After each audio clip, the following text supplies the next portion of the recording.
It's me again. Hi guys. I know it's been a little while since I came on.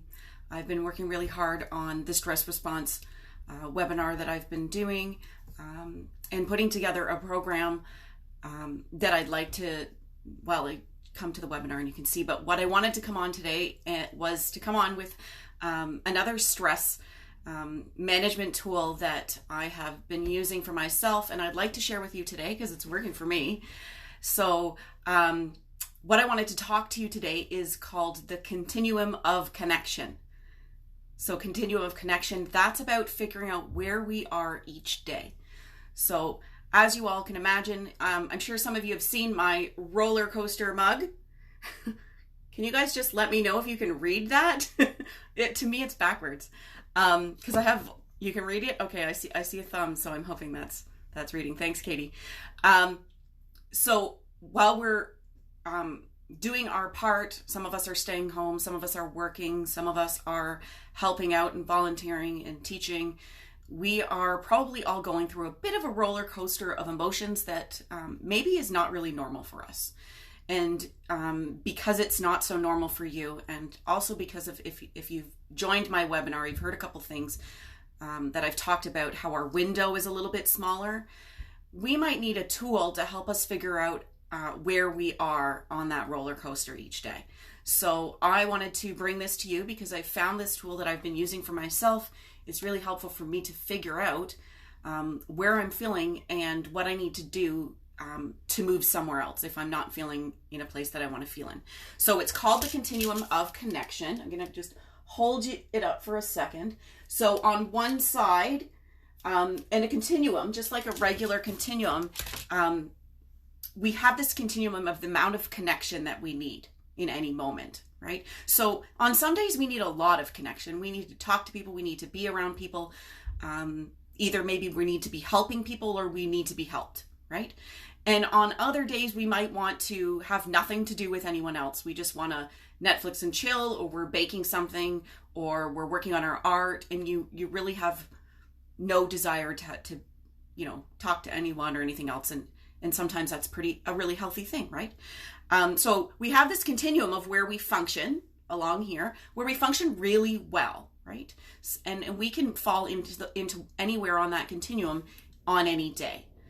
The problem comes right now when because our window's smaller, our continuum is a little different. So lots of time with other people, and some of you might be in a home where there is a lot of family members and spending a lot of time together and can't really get away, right? That's not the case with me. It's just me and Sylvia. So we're okay that way. We tend to sit on the other end of the spectrum when things go bad. And that's where I call isolation. So the tool I wanted to bring that to you today is this tool. So you get to create your own continuum to help you understand where you're moving outside of the zone of functioning, right? Because in the middle is where we're functioning, right? And on any day, we might need a lot of connection on one end where you're on Zoom calls and you're talking to your family or you're FaceTiming. You guys are playing, I don't know, video games or board games together. I saw some really cool families making obstacle courses in their house. Check those out. It looks so much fun. They've got the Super Mario Brothers song playing to it.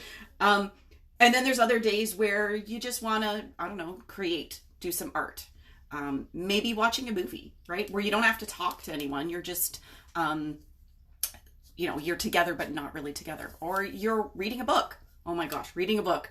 I think I need to do that. So there are days when you're functioning really well and you can be anywhere in this spectrum where you're connecting with other people or not really connecting, but you're still doing it in a healthy way.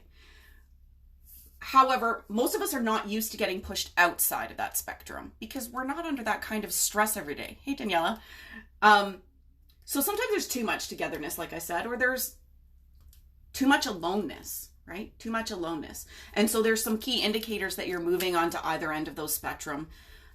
Too much togetherness might be, you're getting irritated with people. You just want to run away. So there's lots of things that you can do to move you from forced togetherness to a little bit more alone. And that might be going for a walk. It could be taking a shower or a bath, right? Those kind of things where you kind of get to close a door or walk away, right? Or you might be feeling too much alone, and that's where you can do something like pick up the phone, or you can make a date with your friend to watch the same movie together and just text back and forth about the cool parts or the, oh my God, I can't believe that was so stupid parts, right? But it's important to know where you are on your continuum. And then you can have the ability to make a decision about what do I need to do next to move me into a place where I'm functioning again. Okay, so go ahead. I know it's probably in reverse, Daniela. I hope you guys get it. Maybe I'll take a picture after and post it underneath so you can see mine. So I wanted to bring this tool because I was thinking, you know, this is a really good thing to do with your kids, right? Because your kids sometimes kids have a hard time explaining their emotions, and really communicating how they're feeling or what we need to do. That's the whole reason why we have temper tantrums. As an adult, has anyone ever had a temper tantrum? Yep. Me, right? And what stops your temper tantrum is figuring out what you need in the moment, right? So if we can give our kids a tool like this, and you can have them draw their own, draw pictures or write their own word. So for my words, I have too much together feels like too much. And then as I have a little bit less together, I have community and I have connected, right? So I have the ability to have some alone time, but I really like being connected. In the middle, I have being with people, right? So that's knowing I have people around me. Maybe there's a bit of text messaging, a phone call or two, but still having that time to myself. And that's where I feel, because you can write down how you feel when you're there. I wrote down, I feel seen and heard when I'm with people, right? There's no pressure for me to hold space for anyone. It's just kind of, I'm with people, right? And then as I move towards alone time or isolation, which is the negative aspect, I have processing, right? So how many of us have spent a little bit more time with people and then you kind of got to go process on your own, right? Where you need to fill your cup, right? So I call that refilling my energy. So for me, I need a little bit of that alone time so that I can refresh myself. Okay. And then as we move towards isolation, I called it introspection and rest, right? This is the part where I turn my phone off at night. You can send me a message, but I'm not reading it because I need to have peace, right? And my peace after a day of connecting with people and interacting, I need a little bit of peace, right? And some people will do it in the morning where they want to do their workout or they want to just have their coffee. Nobody talk to me. We've all seen the mugs, right? So it's important for us to get an idea of what we need to be functioning. And this might be different from what you normally need. And that's why I wanted to share this with you today so that you can figure out what is it that you need right now. Because as we have that roller coaster, it can change moment to moment, day to day. It'll be different all the time, especially right now when life is a little bit different. So if you have this picture, especially if you've got kids or partners, like, it sounds really funny, but you've got a tool that will allow you to have some awareness about where you are and what you need. Okay. So ask yourself, you know, how much more togetherness do I need? Or how much more time to myself do I need? And it could be how often, right? So you can ask yourself these questions. If you allow yourself to come up with the answers, they'll be pretty clear. Your unconscious mind is always willing to play a game and answer you. They're like a little 5-year-old. And that's why I like this tool for little kids. Because they love drawing and they love creating and they love finding ways to communicate with you that makes them feel that they have a say in things, right? Kids need to know that they have a say. And they might not be feeling that. So if your kids are agitated or shutting down or anything, I want you to pull out this and, you know, talk to them about it. See if it's for them.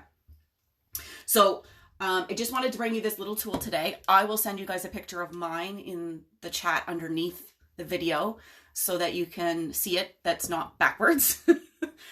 I don't know. I'm not. I'm not going to learn how to type to print backwards in any kind of legible way. So I'll send you guys a picture.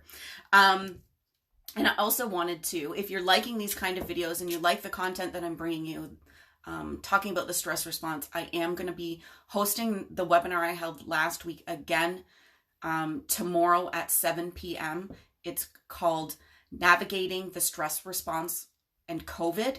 If you want an invite to that, please send me a message, comment in the chats, give me some likes so that I know that you want to attend the webinar. When I do send you the link, please make sure you click on the MailChimp ticket, the ticket link, because I won't be able to send out the Zoom link unless you've registered, okay? Because there are some confidentiality in all of my content. I want to really honor if people speak up and say anything, and I need to know who's on the webinar so that I can maintain confidentiality. Okay, so also, if you're liking this content, I have just started a new group. It's called The Lighthouse. It is for building resiliency and post-traumatic growth. I think it's really important for us to be taking care of ourselves as we move through this challenge, whatever it is that you're doing.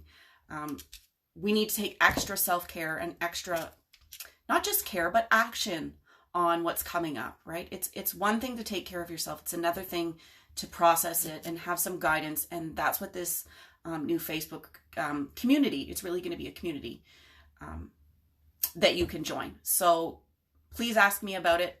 I apologize, I'm in a Facebook jail right now, so I won't be able to invite you.